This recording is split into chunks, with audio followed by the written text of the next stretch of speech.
आप सभी को जय मसीह की। आज के इस वीडियो में हम आपका स्वागत करते हैं। इस वीडियो में हम बात करेंगे एक महत्वपूर्ण प्रश्न पर, जिससे बहुत से लोग, विश्वासी हो या अविश्वासी, संघर्ष करते हैं कि परमेश्वर भला है तो बुराई क्यों। बहुत से लोग इस सोच से जूझते हैं कि यदि परमेश्वर सर्वज्ञ, सर्वशक्तिशाली, सर्वशक्तिमान और सर्वव्यापी है तो उसने अपनी सृष्टि में बुराई को क्यों आने दिया। जब लोग इस सृष्टि में बुराई को देखते हैं तो उनके मन में यह प्रश्न उठता है कि परमेश्वर कैसे भला हो सकते हैं।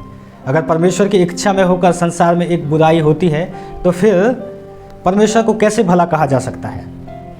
यद्यपि परमेश्वर ने हमें बुराई और पीड़ा की समस्या को लेकर एक संपूर्ण और पर्याप्त उत्तर नहीं दिया है, तो इसका यह अर्थ नहीं है कि परमेश्वर इस विषय पर संपूर्ण रीति से शांत और चुप है। सबसे पहले हमें यह समझना है कि बुराई अपने आप में कोई पदार्थ, धातु या वस्तु नहीं है। बुराई को हम 3 वर्गों में विभाजित कर सकते हैं। प्राकृतिक, अर्थात जिसमें आंधी, भूकंप, बीमारी, प्राकृतिक आपदाएं इत्यादि आते हैं। नैतिक, मनुष्यों के द्वारा बुरा चुनाव और बुरी क्रियाएं। और तीसरा, तात्विक, त्रुटिपूर्ण स्वभाव से भरा होना।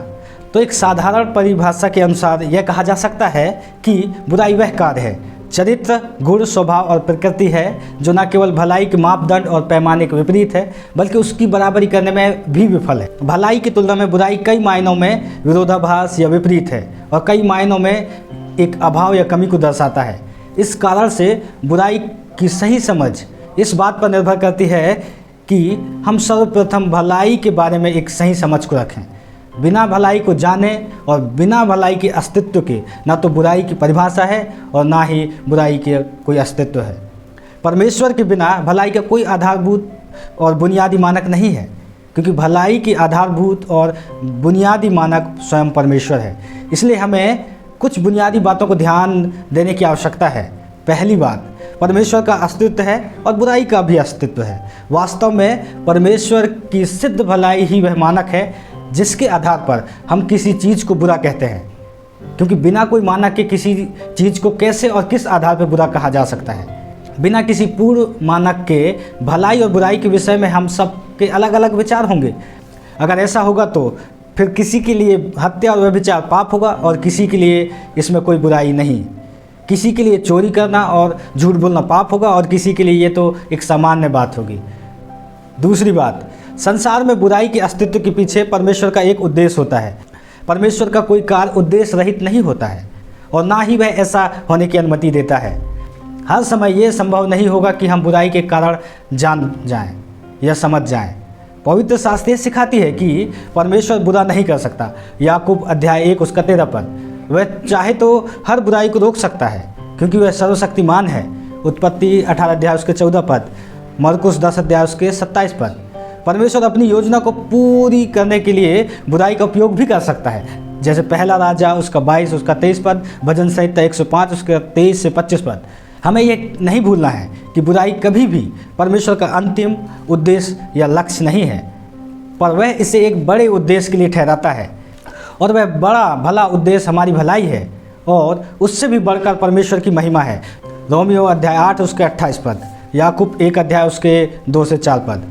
उत्पत्ति 50 अध्याय उसके 20 में यूसुफ अपने भाइयों से कहता है, यद्यपि तुम लोगों ने मेरे लिए बुराई का विचार किया था, परंतु परमेश्वर ने उस बात में भलाई का विचार किया जिससे वह ऐसा करे जैसा आज के दिन प्रकट है कि बहुत से लोगों के प्राण बचे।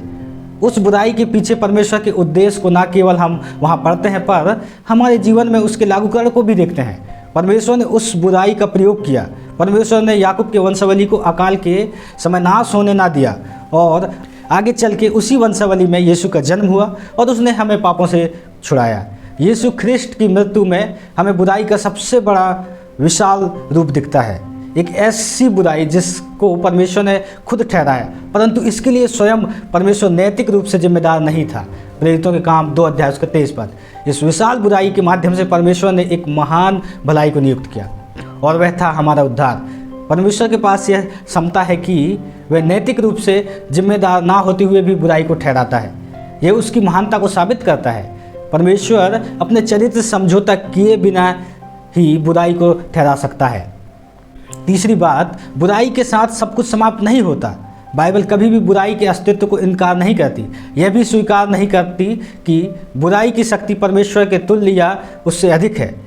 विजय के रूप में परमेश्वर बुराई के ऊपर अपनी अंतिम घोषणा को ठहराता है। अपने अंतिम छुटकारे के लिए सृष्टि कराहती और पीड़ाओं में पड़ी तड़पती है। रोमियो 8:22 पद। सारी सृष्टि के ऊपर यीशु ख्रिस्ट जयवंत होकर खड़ा है और सब कुछ नया करने वाला है। तो फिर क्या कहा जाए? एक बात हम निश्चित रूप से जानते हैं कि बुराई का अस्तित्व है, उसका अस्तित्व तो है, अगर कहीं नहीं तो हमारे चरित्र में, व्यवहार में, क्रियाओं में निश्चित रूप से है।